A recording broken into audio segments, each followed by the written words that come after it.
basically effect of change of या change in pressure means that कि whenever if we apply pressure to a particular states of matter, like we have liquid, like we have gas, means there will be certain kind of changes, and here we are going to study all those kind of changes.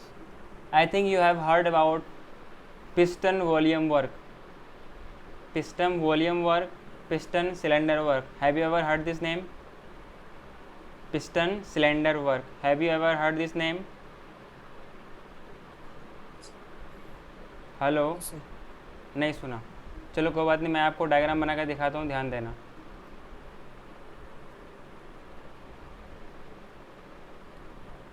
For example ये आपके पास क्या है, एक cylinder type का. इसको आप आपको दिख रहा होगा, समझ में आ रहा होगा तो बताइएगा, नहीं तो अपने पास दूसरा भी तरीका है. ठीक है,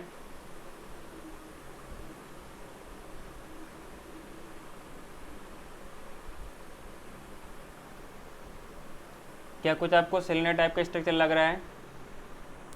Yes. हाँ, ध्यान से देखिएगा. In this we have a piston, in this we have a piston. Clear? और इसमें in this I have upper disc is just like as we have a piston. और ये जो बाकी आपको पार्ट दिख रहा है वो क्या है? इट इज़, अरे बोलो,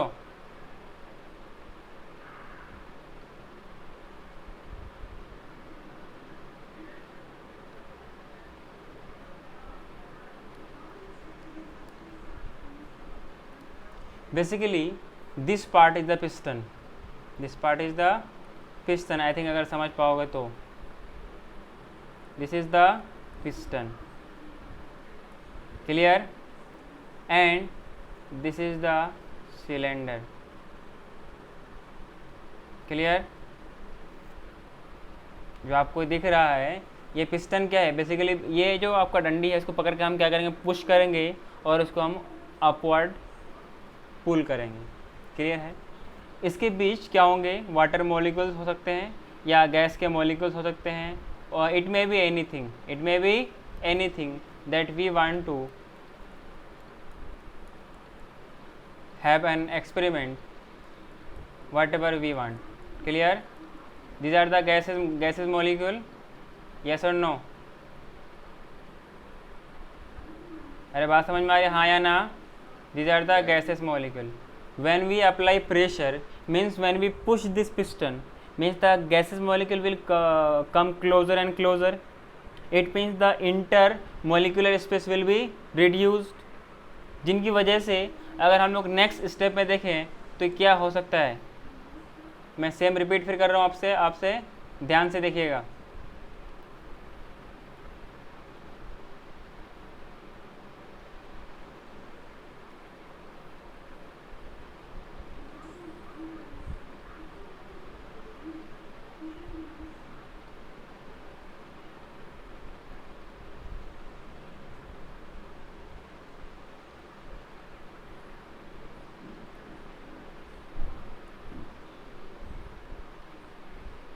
if you carefully watch this experiment, there will be something कि जो इनके बीच का जो गैप है, जो बीच का जो क्या है, इसका डिस्टेंस है पिस्टन और इसका सिलेंडर के बेस का, इसमें कुछ आपको डिफरेंस दिख रहा होगा. दिख रहा है क्या एवरीवन? अरे दिख रहा है हाँ या ना? हाँ, यहाँ पर क्या हो रहा होगा? It means that here the gaseous molecule, here the gaseous molecule becomes closer and closer. Clear है? नंबर ऑफ मॉलिक्यूल्स उतना ही है, मॉलिक्यूल्स डिसअपेयर नहीं हुआ, लेकिन सिर्फ वो क्या आ गया, करीब आ गया एक दूसरे के और पास आ गए. जो पहले बीच में स्पेसेस थी वो घट गई है, mean the intermolecular space has been reduced. Clear है? अगर आप चाहते हैं कि गैस और एक्सपेंड करे, अगर आप चाहते हैं कि गैस मतलब आप प्रेशर को डिक्रीज़ करना चाहते हैं, तो जो मॉलिक्यूल के जो इनके मॉलिक्यूल्स होंगे वो और व्हाट आई सेड कि अगर आप चाहते हैं कि प्रेशर डिक्रीज़ हो, मतलब कि आप ये चाहते हो कि इनके मॉलिक्यूल के बीच में, या आप चाहते हो कि इसका वॉल्यूम इंक्रीज़ करें, इसके लिए आपको प्रेशर घटाना पड़ेगा या नहीं तो टेम्परेचर बढ़ाना पड़ेगा। टेम्परेचर प्रोवाइड करेंगे तो इसमें काइनेटिक एनर्जी आएगी, जब काइनेटिक एनर्जी आएगी तो ये प्रेशर एक एग्जर्ट करेगा पिस्टन पे आके ना, इसको हम लोग बोलते हैं piston cylinder work. On applying pressure, the molecules becomes closer and closer. On reducing pressure, they becomes far apart from each other. They create they goes away from each other.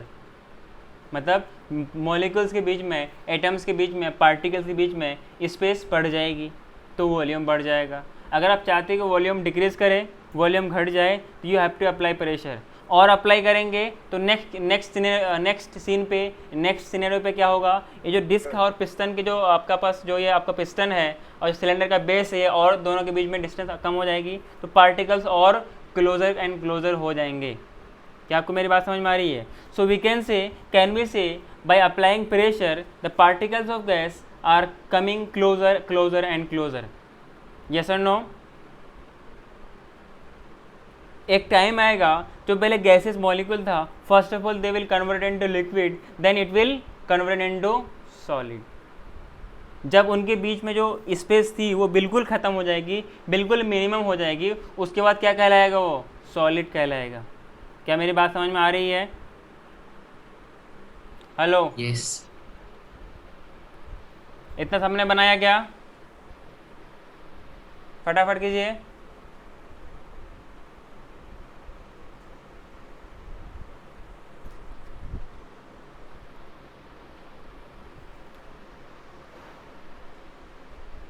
किया क्या?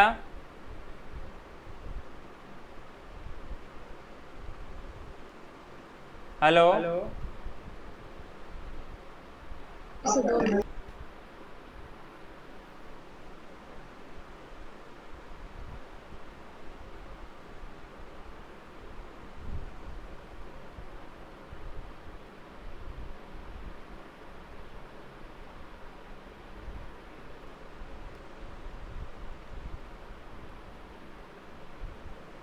बात समझ में आ रही है क्या?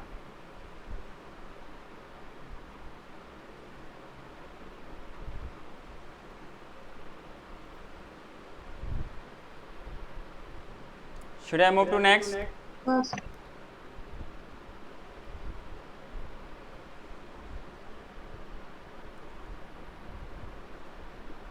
By removing all the images means कि स्क्रीन से उसको मिनिमाइज करके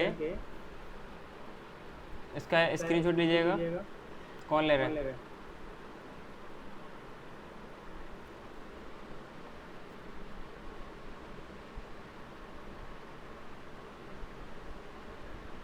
लिया किसी ने?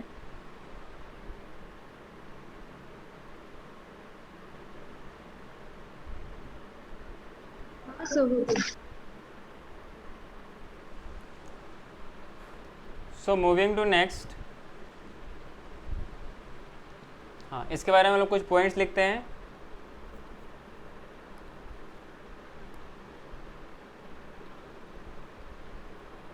सो when we apply pressure, first of all the temperature will the volume will decrease or increase? Decrease. Yes. So on applying pressure on applying pressure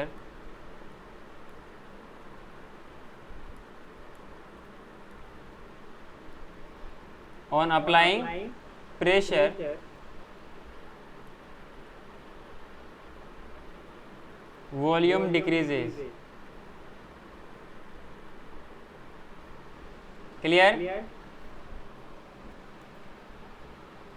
Means we can say कि we can change the physical state of matter by applying pressure. Means pressure के level को change करके हम लोग उसके states पे change कर सकते हैं। क्लियर? हेलो सो हेलो आवाज़ आ रही है? सर आपका आवाज़ डबल आ रहा है। डबल आ रही है? एको हो रहा है kind of.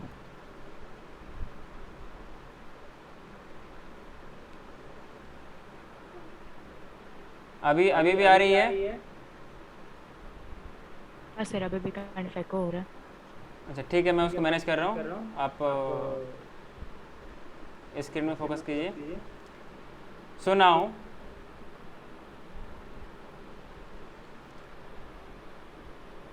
on applying pressure volume decreases. So for this, by applying pressure or by increasing or decreasing pressure, by increasing or decreasing pressure, increasing or decreasing pressure,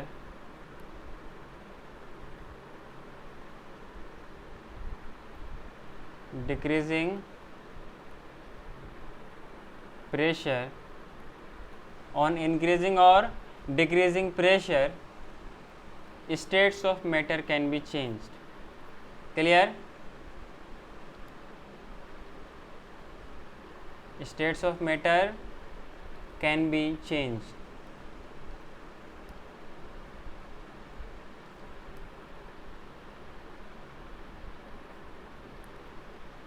Clear to everyone?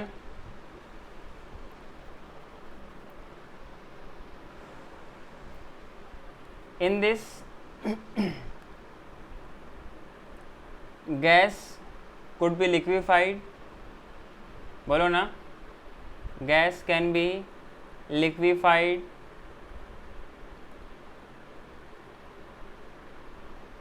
by applying pressure. By applying pressure. अच्छा, जब pressure हम बढ़ाएंगे तो temperature घटाना पड़ेगा, क्योंकि अगर एक तरफ आप टेम्परेचर बढ़ा रहे हो, एक तरफ प्रेशर बढ़ा रहे हो, मतलब एक कॉन्ट्राडिक्ट वाले काम कर रहे हैं। क्योंकि टेम्परेचर बढ़ाने से गैस के मॉलिक्यूल्स दूर दूर भागेगा बाय गेनिंग काइनेटिक एनर्जी, उनको वेलोसिटी आ जाएगी तो वो दूर दूर भागने की कोशिश करेगा। They starts moving from each other, away from each other. So gas can be liquefied by applying pressure and decreasing temperature, or we can say by lowering temperature. अच्छा, टेम्परेचर लो करने का क्या तरीका है कि हम उससे हीट रिलीज करेंगे, हीट निकाल लेंगे, क्योंकि हीट का देना या निकालना, हीट का प्रोवाइड करना या हीट का सोर्स हटाना, इसी से तो टेम्परेचर बढ़ता है या घटता है। सो लोअरिंग टेम्परेचर। क्लियर है? तो अगर ये गैस है, if it is gas, the gas will converted into liquid after some time, on applying pressure it will converted into solid, then finally from gaseous state to liquid state, it had changed its state from gas to liquid. Clear है? Basically जो हम लोग LPG की बात करते हैं और CNG की बात करते हैं, वो क्या होता है, कंटेनर के अंदर लिक्विड फॉर्म में होता है, as it is the highly compressed natural gas.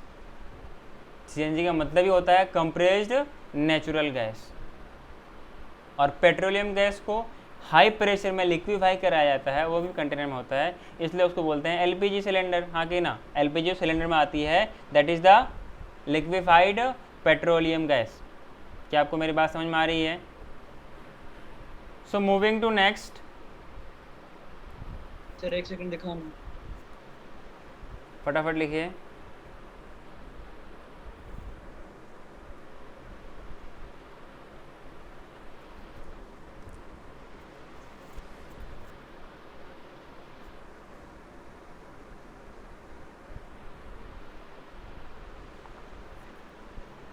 हो गया?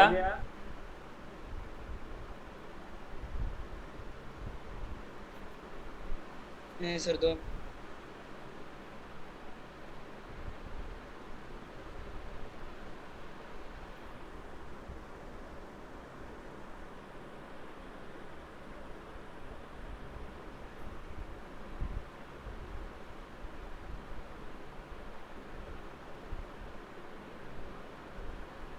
थोड़ा आप लोग अपने राइटिंग स्पीड बढ़ाओ बाबू,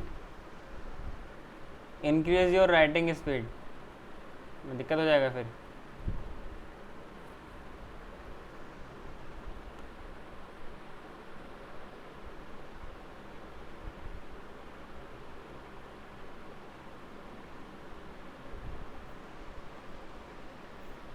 इसी में कंटिन्यू करके नेक्स्ट पॉइंट लिखिएगा, bye applying pressure, bye applying pressure particles of gases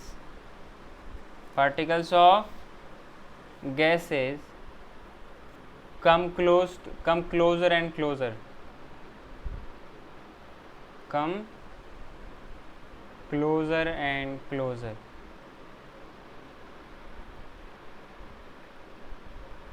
Clear? First get liquefied,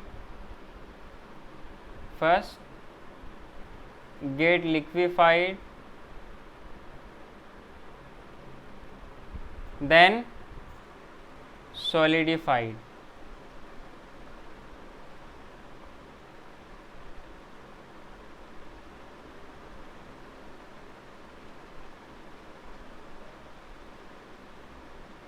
Solidified.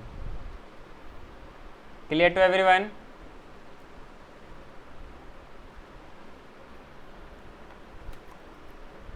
बात समझ में आ रही है?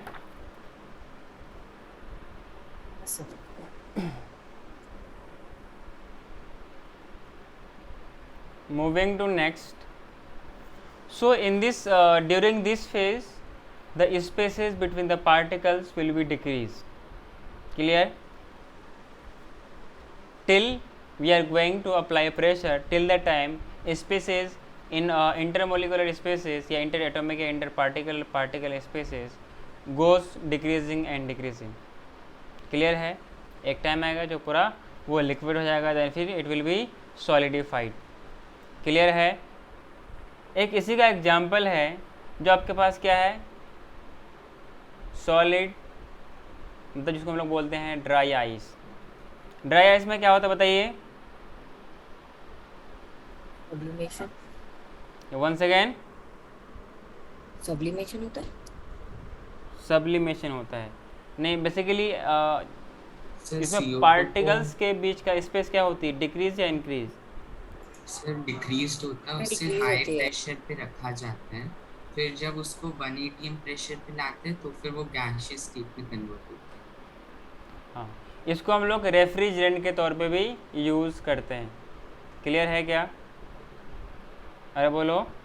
जो आपके पास CO2 है, इसको पहले without getting liquefied it is converted into dry ice, gaseous state. Means solid dry ice. ये ऐसा ड्राई आइस है ना, बाकी आइस से अलग होता है, इन द सेंस दैट कि अगर किसी सरफेस पर रखने से उस सरफेस को ये वेट नहीं करेगा, मतलब उसको गीला नहीं करेगा. क्या इतनी बात समझ में आई? यस. ठीक है. नेक्स्ट लिखिएगा इवापोरेशन. नेक्स्ट लिखिएगा evaporation.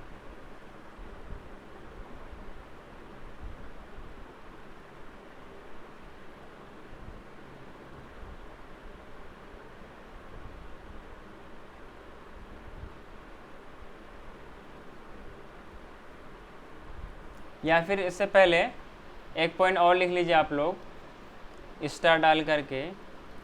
If we apply high pressure, if we apply high pressure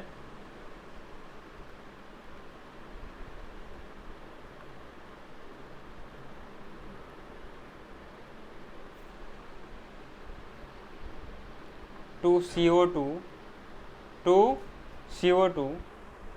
तो इसमें क्या होगा बताइए? अरे बोलो. It directly turns into solid state. It will convert it into solid form that we call as, बोलिए, solid CO2, Dries. Solid carbon dioxide. इसका नाम होता है ड्राई आइस. बहुत कूल होती है, ऑर्डिनरी आइस से काफ़ी कूलिंग होती है. मतलब वो तो ऑर्डिनरी आइस में क्या होता है, कि बेसिकली एक लिक्विड फॉर्म में आपको दिखेगा अगर किसी सरफेस पर रखने से it will wet that surface. बात समझ रहे क्या? It will wet the surface, but in case of dry ice it will not wet the surface. Clear? हाँ जी। और इसका स्टोरेज भी हम लोग कब करते हैं? Under high pressure. क्लियर है? नेक्स्ट टॉपिक लिखिएगा evaporation.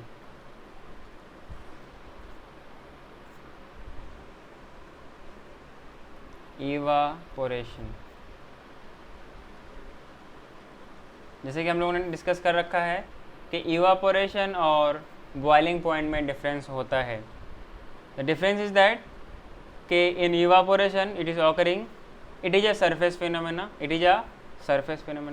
it may occur at any temperature, but in case of boiling every substance every liquid has its own or fixed boiling point at the time it will boil। means जिस environment पे जहाँ पे आप रहते हो या जिस जगह में वो एक्सपेरिमेंट हो रहा है, जहाँ वो काम हो रहा है, जब उसका वेपर प्रेशर एटमॉस्फेरिक प्रेशर के बराबर हो जाएगा, at that time what will happen? At that time boiling starts, then just instant क्या होगा कि उसके जो पार्टिकल्स हैं वो वेपर फेज में जाना शुरू कर देंगे। बात समझ में आ रही है क्या?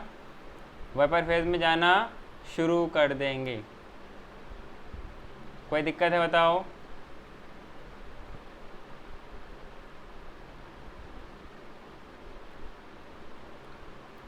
हाँ, इसमें लिखिएगा इवापोरेशन के बारे में।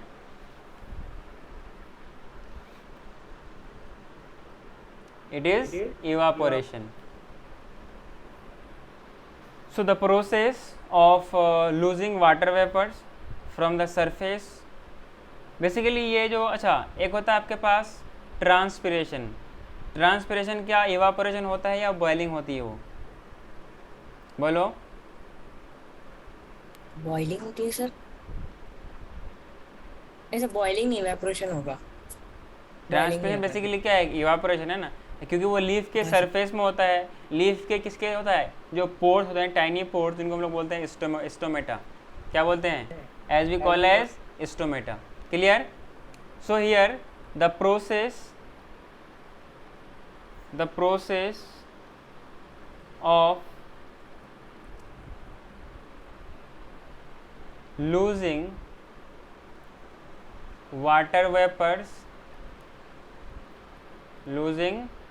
water vapors at any temperature, it has no any fixed temperature, at any temperature, but it should below its boiling point.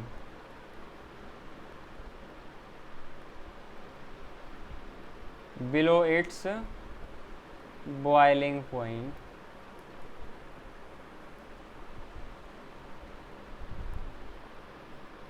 and that should occur without any external source of heat. Clear?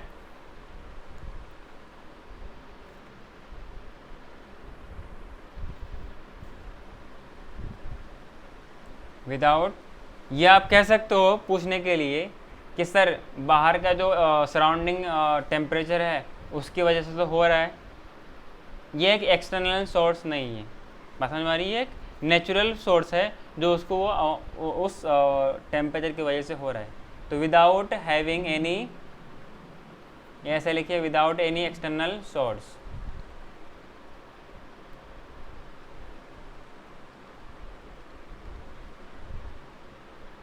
without any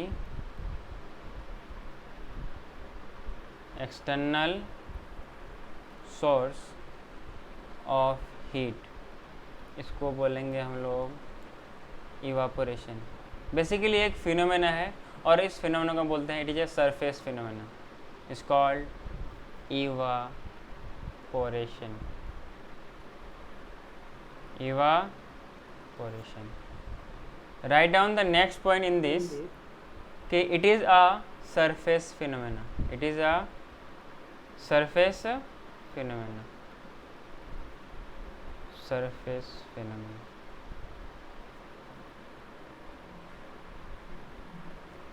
And evaporation in plants, transpiration in plants causes cooling the surface. मतलब उसको heat से बचाता है. Clear है?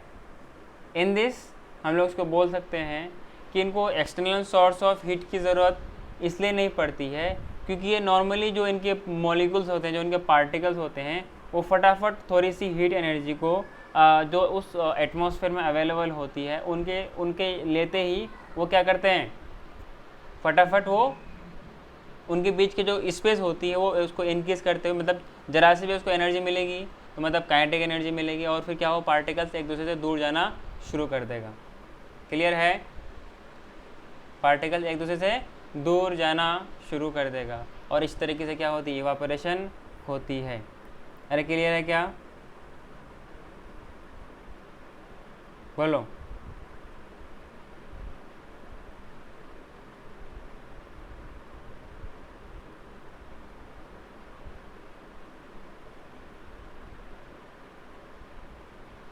और इन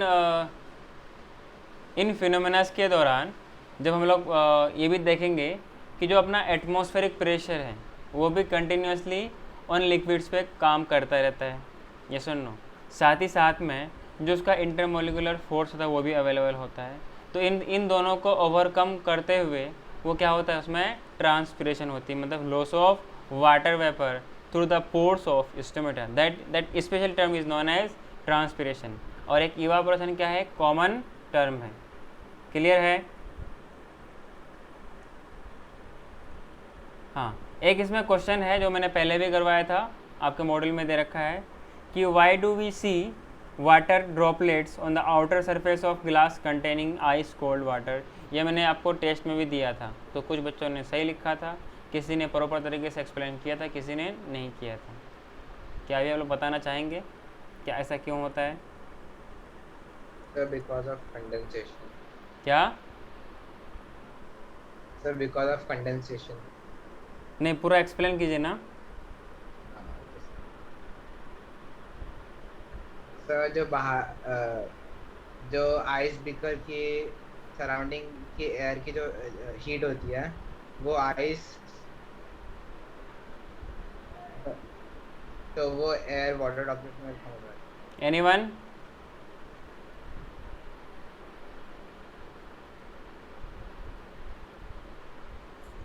sir आप question पर repeat करोगे? जब कोई हम लोग आइस कोल्ड वाटर को रखते हैं किसी ग्लास पे तो उनके सरफेस पे वाटर ड्रॉपलेट्स क्यों आता है? सर एयर जो है वो वाटर वेपर कंटेन करता है जो तो फिर जो आइस वाटर है वो ठंडा होता है. तो जब एयर उसके सरफेस से कांटेक्ट में आता है तो वो अपना काइनेटिक एनर्जी खो देते हाँ, हैं. कौन से पार्टिकल्स जो ग्लास में है या जो एटमॉस्फेयर में? जो एटमॉस्फेयर में है वेपर पार्टिकल्स वो जब टच करते हैं तो वो अपना काइनेटिक एनर्जी खो देते हैं जिससे कि वो लिक्विड स्टेट में आ जाता है और वो वहाँ पे ड्रॉप. जैसा कि हम लोग जानते हैं, एज वी नो दैट कि जब कोई सरफेस पे वाटर मॉलिक्यूल्स या वाटर वेपर्स एनर्जी लूज करता है तो वो लिक्विड फॉर्म में कन्वर्ट होता है. जब कोई गैस, क्योंकि जब गैस से लिक्विड कब होगा, जब वो अपना काइनेटिक एनर्जी लूज़ करेगा. और लिक्विड से गैस सॉलिड कब बनेगा, जब वो अपने काइनेटिक एनर्जी और लूज़ करेगा. हाँ कि ना? जो आपने फ्रिज पे देखते हैं, रेफ्रिजरेटर्स पे, वहाँ पे क्या होती है, उसके अंदर की जो एनर्जी होती है उसको भी निकाली जाती है. बात समझ रहे हो? फिर further it is being solidified. Clear to everyone? Yes और नो? अरे बोलो. Yes. हाँ, नेक्स्ट क्वेश्चन है आपके पास. नेक्स्ट क्वेश्चन इज दैट कि why should we wear cotton cloth in case during summer and synthetic clothes during the time of winter? बोलिए.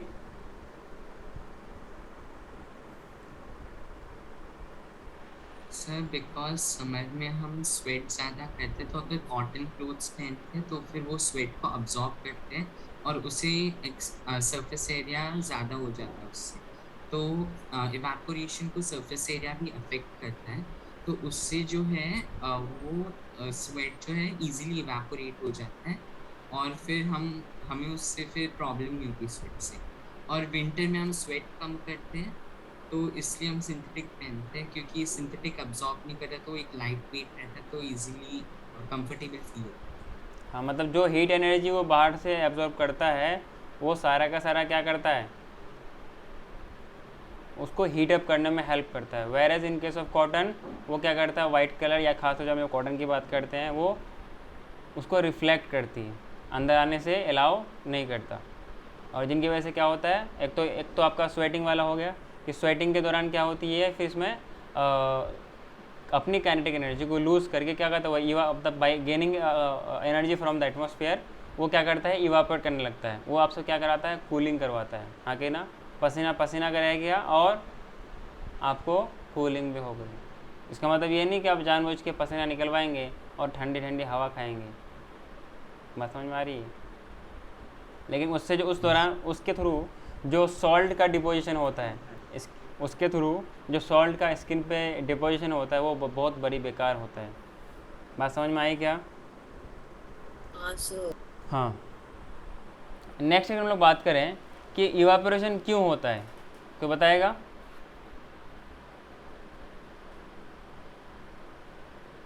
इवापोरेशन क्यों होता है?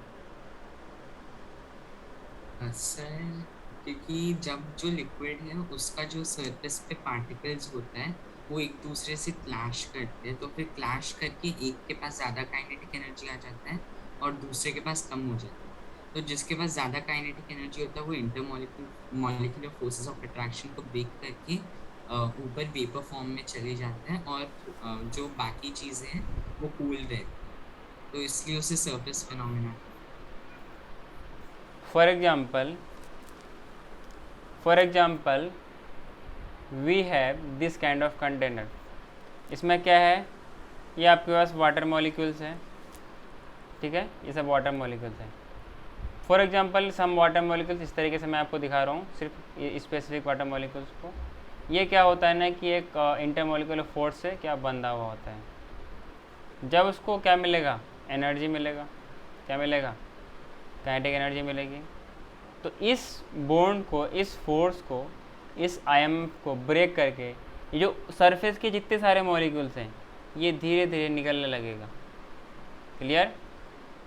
जब वो उस बॉन्ड को, उस बैरियर को ब्रेक कर देगा, फिर उसको इवापोरेट करने से कौन रोक सकता है, आगे ना।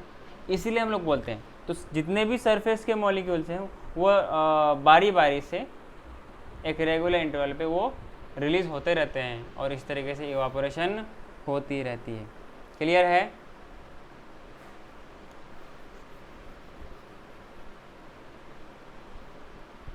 नेक्स्ट इसमें लिखिएगा factor affecting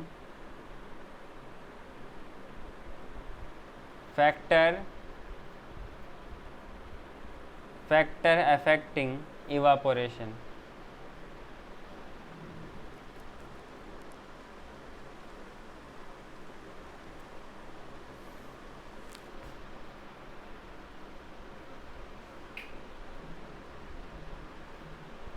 factor affecting evaporation. Clear? पहला आपके पास क्या है बताइए, सरफेस एरिया ऑफ लिक्विड। बोलो, exposed surface area of liquid. जितना ज़्यादा सरफेस एरिया एक्सपोज होगी उतने ही ज़्यादा इवापोरेशन होगा। क्लियर है क्या? जैसे आपके पास ड्राई वेट क्लोथ्स है, ड्राइंग ऑफ वेट क्लोथ्स है। जैसे मान लो एक कपड़े के ऊपर एक कपड़ा रखेंगे, उसके ऊपर दूसरा, फिर तीसरा, चौथा, तो ये आपको लेट से ड्राई करेगा। वहीं पे सारे कपड़े को अलग अलग जगह में रखेंगे, वो फटाफट ड्राई करेगा। क्यों? कि आपने उसको सरफेस एरिया ज़्यादा दे दिया। मतलब जो एटमॉस्फेरिक जो टेम्परेचर है जिसको वो फटाफट एनर्जी को लूज़ करा के गेन करके वो फटाफट जो उस बैरियर से निकलने की कोशिश करेगा, उसके लिए क्या करना पड़ेगा कि वो सरफेस एरिया ज़्यादा होगा, तो उसकी जो पार्टिकल जो फटाफट वाटर वेपर के फॉर्म में कन्वर्ट होकर के फटाफट निकल पाएगा। तो जितना जल्दी निकलेगा उतना ज़्यादा इवा क्या होगा, इवापोरेशन होगा। क्लियर है क्या? इसके पहले आप कुछ एग्जांपल लिख लीजिएगा।